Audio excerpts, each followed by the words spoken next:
listening to the Zach Gelb Show on Fox Sports 920 The Jersey. Markelle Mania, baby! Day number 3.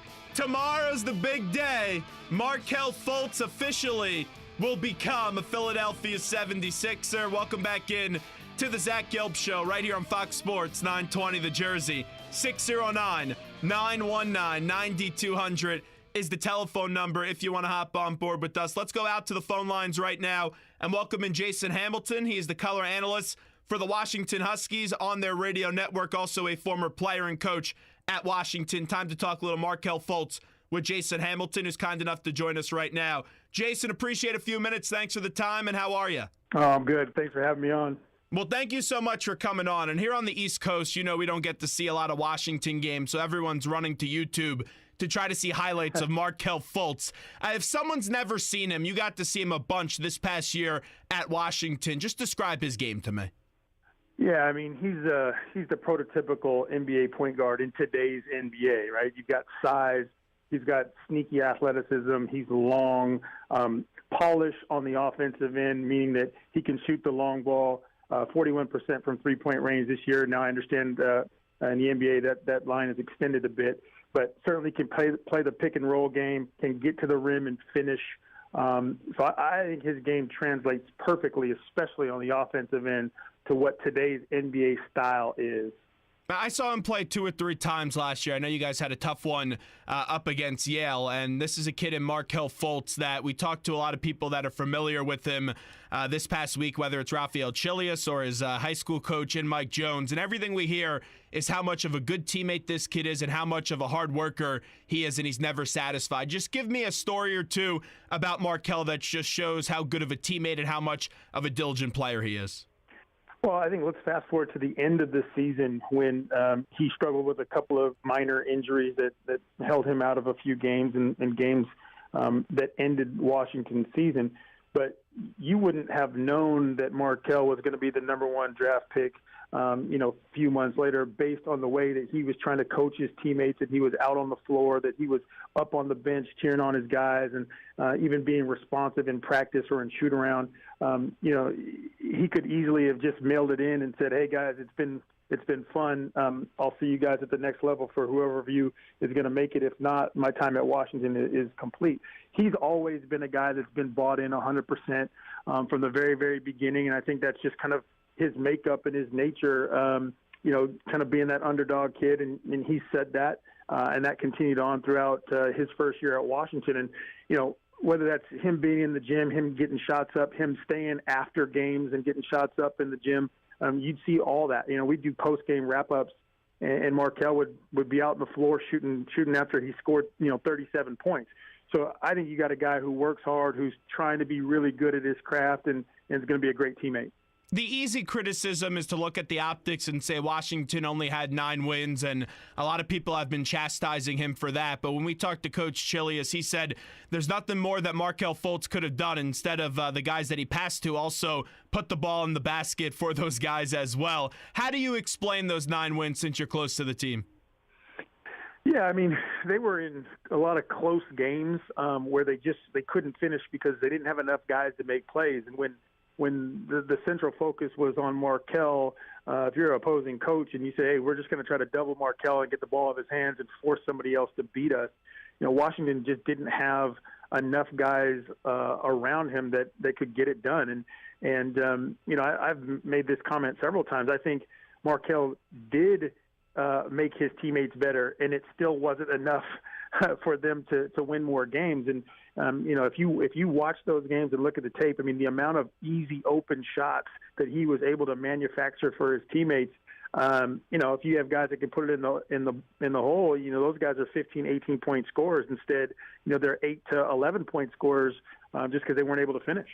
You're very confident in the kid. We could hear that in your voice as we're talking to Jason Hamilton and by what you're saying. What's the ceiling on Markelle Fultz? How good could he be in the league, and how quickly do you think he'll become that dominant player that does happen to be with the number 1 overall pick?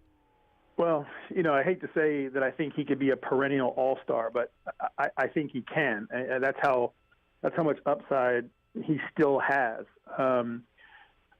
the funny thing, though, is he's going to be on a team in the Sixers that you've got a guy like Joel Embiid, you got Simmons, you've got a group that's got to come together and kind of find out who they are going to be as a team. And everybody's kind of trying to figure that out for themselves individually and then as a group. So how quickly they gel and how quickly Markelle can really show his talents and be a leader on this team, I think that remains to be seen. Does he have the skill and talent to do it? Absolutely. Will he take over? I don't know. I don't know the personality of Embiid or the personality of Simmons. If they feel like this is my team and, you need to take a back seat, or, if there's going to be any issues with that. But I think Markelle's got the kind of disposition and personality that, he can be a distributor. He can be a second or third option. But if you need a basket or if he needs to step up, he can do that too. And that's a big thing just to hear that coming from your mouth, because you look at Ben Simmons, and I know Ben Simmons hasn't played a game yet in the NBA, but they keep on using the term point guard or point forward, and he's going to be handling the ball. So he's okay if he isn't always with the ball 110% of the time. Yeah, he can certainly play off the ball, and Washington did that with him at certain times, in part to just give him a little bit of a break, play more of the two, come off screens, play the pick and roll after the ball was swung. So whether or not he's initiating the offense or getting it at some point in the shot clock won't be an issue for Markelle. The bigger thing with that, and this is just something that the staff and the players are going to have to figure out in Philly, is when that ball is rebounded and you're out on the break, is it whoever gets it first between Markelle and Ben, or is it we look to Ben first and he's the guy that's consistently bringing the ball up? And that's easy to resolve, and I'm sure Markelle won't mind that at all, because it means he's on the floor and he's being a part of it. From a critical standpoint, just watching some of his tape and then also seeing the statistics and some of the stuff that has been said about him, two other negatives that we're hearing are the free throw percentage last year, 65% from the charity stripe, and also people think he could improve defensively. How about those two areas? Spot on. I mean, he was a streaky, if it's possible to say that, he was a streaky free throw shooter, meaning, he might go 8 for 10 or 9 for 10 in one game and then, 2 of 7 in another game. But typically when he needed to hit a critical free throw, whether that was, down the stretch or to break a run from the opposing team, he did that. But certainly free throws and the amount of times you're going to get to the line in the NBA in that style of play, he needs to be an 80% free throw shooter. And then defensively, he's got all the physical tools to be a good defender, 6'10" wingspan with a 6'4.5" body. So he can take up some room and be a good defender. I think he just has to be a more committed defender. And with the quality of point guards in the NBA, he's got to take that seriously, because you can get made to look pretty bad very easily, with the skill set at that level. Like you were saying about the free throws, he made the ones in clutch situations and the high-pressured situations. So that would make me be able to assume that he could turn this thing around. Are you confident that he could turn around the free throw shooting problems? Yeah, you look at his mechanics, right?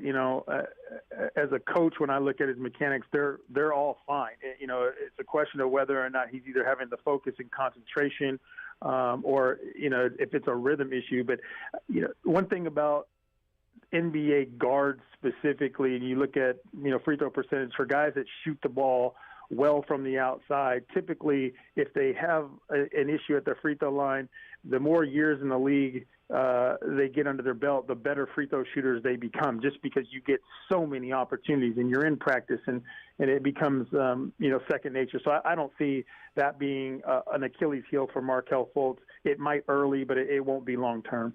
When you first met him, as we're talking to Jason Hamilton, because he flew across country and took a risk going to Washington, we all knew that he had the talent.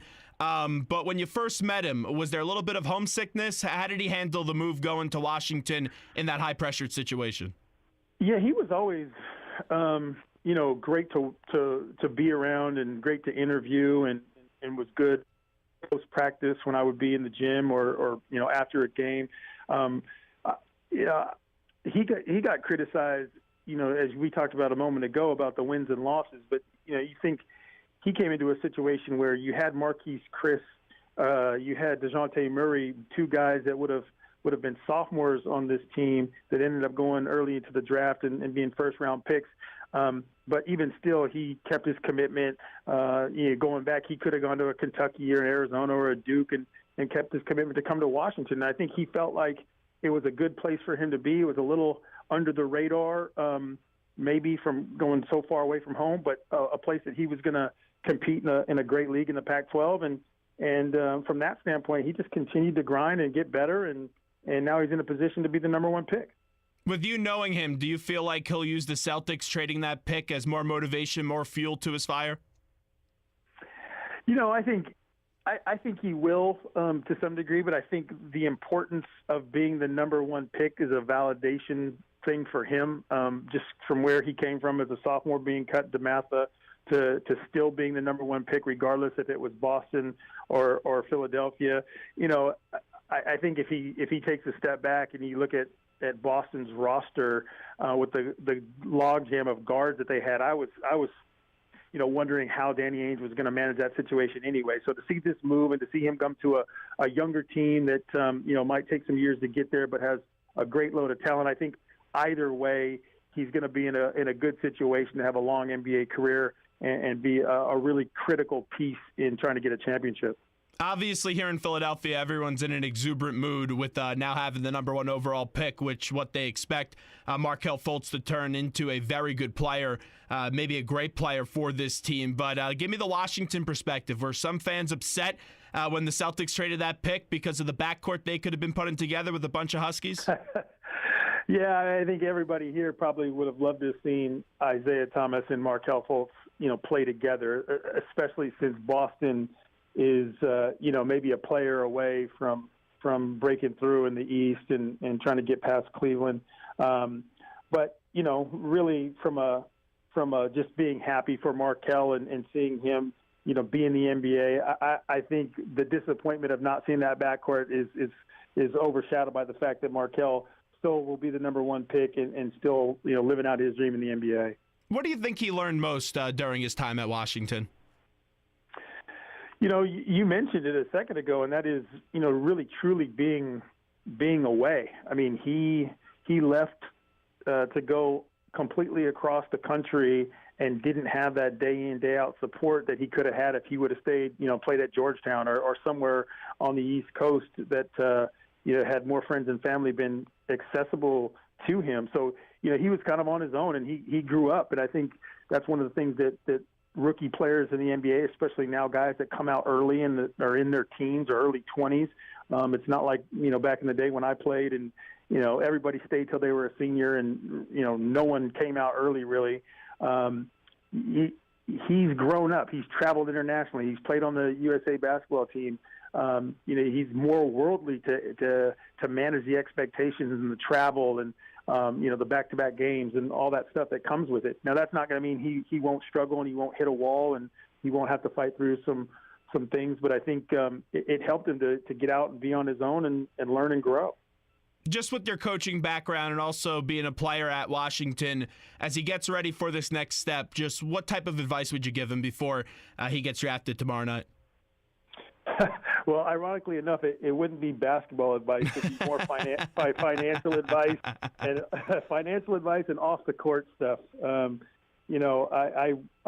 worked in the sports business after being a player and a coach, and have some stories about that. But I think a lot of the times it's guys getting so much thrown at them, wanting to be a good corporate citizen, a good community partner to their organization, and just having a lot of people pull at them and having to go in a bunch of different directions.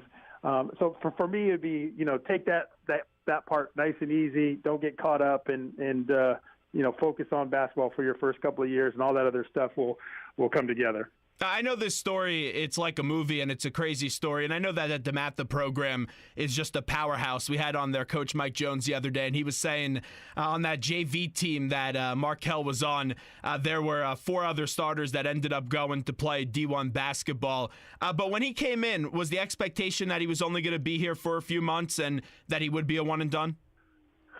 He never said that publicly. The coaches never said that publicly. I think it was certainly my personal expectation when you see a guy, watching him in, the Jordan Brand Classic or McDonald's All-American or some of the USA stuff, you could see even when he was playing with great other talent, that he rose to the top, even with those stacked rosters. So I had no doubt that he would be there one year. The only reason that he might come back would be for a personal reason or an injury. That was my only thought, and neither one of those things really happened. And you see him now, going to the NBA, which I think most people expected.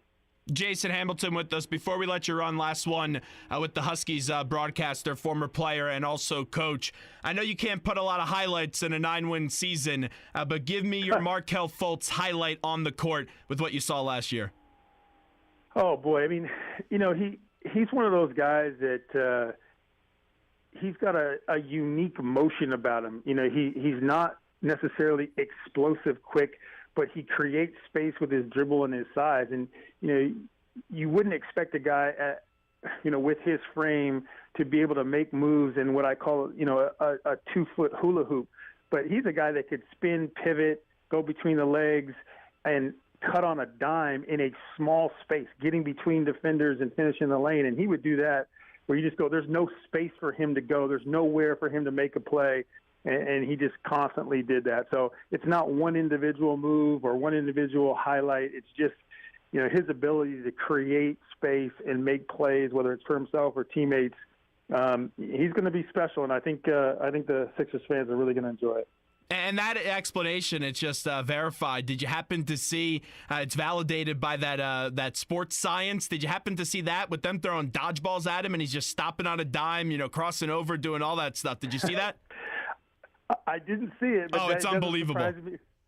It doesn't surprise me. They had 6 guys just pummeling him with dodgeballs, and he avoided every single dodgeball while dribbling the basketball. It was unbelievable. But, Jason, hey, we appreciate the time. Thanks so much, and let's talk again down the road, all right?